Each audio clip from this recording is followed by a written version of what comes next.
Bonjour. Tout d'abord, je vous prierai de bien vouloir excuser la qualité de cette vidéo, que nous ne pouvons pas tourner dans les locaux du Monde et que je réalise donc depuis chez moi avec les moyens du bord. Tout simplement parce que je ne veux pas devenir le patient 31. Le patient 31, ou plutôt la patiente 31, c'est une femme qui est tenue pour responsable de plus de 2500 cas de Covid-19 en Corée du Sud. 신종 코로나 바이러스 신종 코로나 바이러스로 인한 폐렴 환자가 국내에서도 어제 처음 확인이 됐는데요. En fait, le pays s'en est d'abord très bien sorti face à cette maladie liée au nouveau coronavirus, le SARS-CoV-2. Un premier cas de la maladie avait été détecté chez une femme qui est rentrée de Chine le 20 janvier 2020. Quelques autres cas se sont déclarés par la suite, mais les autorités sont parvenues à tuer l'épidémie dans l'œuf en traquant toutes les personnes ayant été en contact avec les malades. Au cours des 30 jours qui ont suivi le premier diagnostic positif, seuls 29 autres cas ont été confirmés.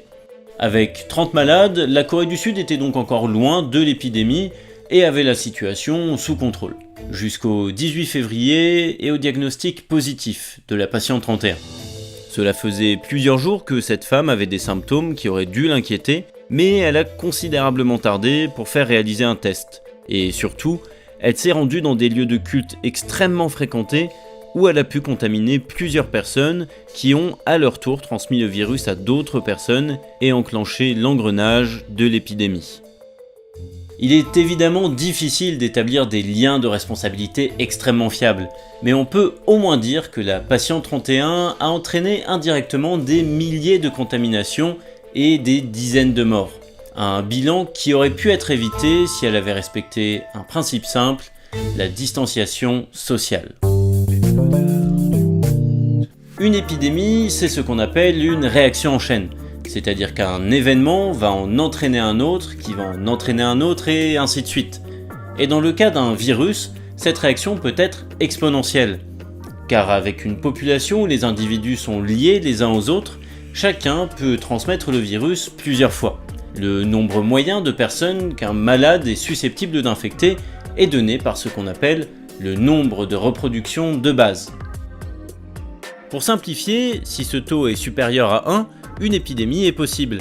Par exemple, s'il est de 3, un malade va infecter en moyenne 3 personnes. Si le taux est inférieur à 1, ça veut dire qu'un porteur du virus n'infectera pas forcément quelqu'un et petit à petit, le nombre d'infectés va diminuer. Le calcul de ce chiffre repose sur de nombreux paramètres, mais il y en a deux qui nous intéressent particulièrement. Le nombre de personnes que l'on croise quotidiennement et la probabilité de transmettre le virus à chacune de ces personnes. Et la distanciation sociale va jouer sur ces deux aspects. Imaginez un virus fictif qui vous rend malade pendant 10 jours et qui aurait déjà infecté 1000 personnes en France. Disons que le Français moyen croise 30 personnes par jour et qu'un infecté a une probabilité de 1% de transmettre le virus à chacune de ces personnes. Cela nous donne un nombre de reproduction de base de 3, c'est-à-dire que chaque malade va en moyenne infecter 3 autres personnes. Et voilà comment va évoluer la propagation de ce virus. Comme la maladie ne dure que 10 jours, tout le monde n'est pas malade en même temps, mais au bout de 2 mois, environ 20 millions de Français sont malades simultanément. Au bout de 3 mois, quasiment toute la population française a été infectée à un moment. Maintenant, mettons en place quelques mesures de distanciation sociale. On va confiner les Français chez eux pour qu'ils ne voient pas plus de 5 personnes par jour, et ils devront garder avec ces personnes une distance d'au moins 1 mètre, de sorte que la probabilité de leur transmettre le virus s'ils sont infectés passe de 1% à 0,5. On se retrouve alors avec un nombre de reproduction de 0,25, et là, il faut zoomer un peu. Avec la distanciation sociale, ce ne sont plus des dizaines de millions de cas qui s'ajoutent aux 1000 malades de départ, mais seulement 300. En 2 mois, on ne compte presque plus aucun malade. Je ne pense donc pas avoir besoin d'insister sur l'efficacité de ces mesures. Alors bien sûr, il s'agit d'une grossière approximation. Les modèles sont très simplifiés, nous sommes partis d'une situation où 1000 personnes étaient déjà infectées, et nous faisons l'hypothèse que les mesures de distanciation sociale ont été parfaitement respectées. Dans la réalité, mettre fin à l'épidémie de SARS-CoV-2 ne sera pas aussi simple.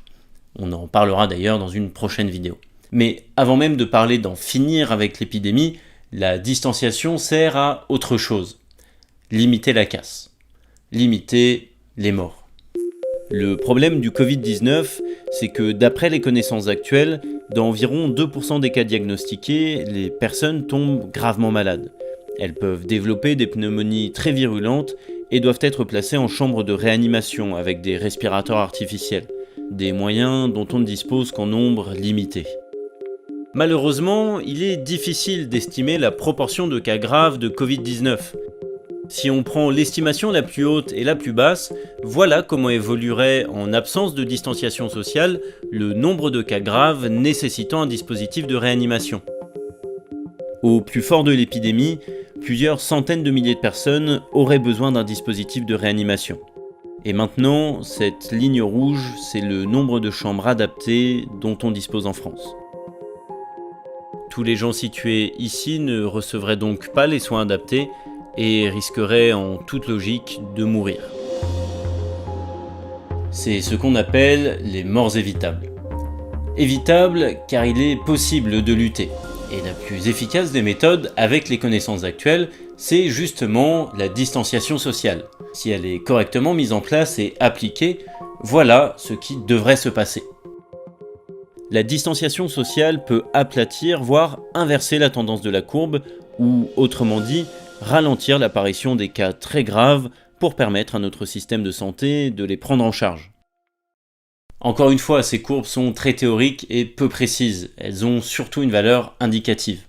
Quoi qu'il en soit, la distanciation sociale a des effets colossaux, si tant est qu'elle est correctement appliquée et maintenue la durée nécessaire. Alors on pourrait se dire qu'il suffit de réserver cette distanciation aux personnes qui sont malades. Mais le problème, c'est que quelqu'un qui a été contaminé par le SARS-CoV-2 peut le transmettre avant que n'apparaissent les symptômes du Covid-19. Et puis ces symptômes sont parfois très légers et peuvent être confondus avec un rhume ou une grippe. Pire encore, certains cas sont asymptomatiques, c'est-à-dire qu'ils ne développent aucun symptôme. Si vous ne faites pas de test, vous pouvez donc tomber malade sans jamais le savoir. Et c'est notamment pour cette raison que vous avez probablement déjà entendu ce slogan. Je vous demande de rester En n'allant pas boire ce verre avec ce pote qui insiste en toute bonne foi en vous disant « Allez, c'est bon, on n'est pas malade, c'est tranquille, allez bien ». Alors qu'il est malade asymptomatique, vous ne contracterez pas le virus. Et vous ne le refilerez pas non plus à cet autre proche que vous allez voir demain, juste avant qu'il n'aille travailler pendant 9 heures dans sa boulangerie, où il croise des centaines de clients tous les jours. En restant chez vous, vous ne le saurez jamais, mais peut-être deviendrez-vous un héros.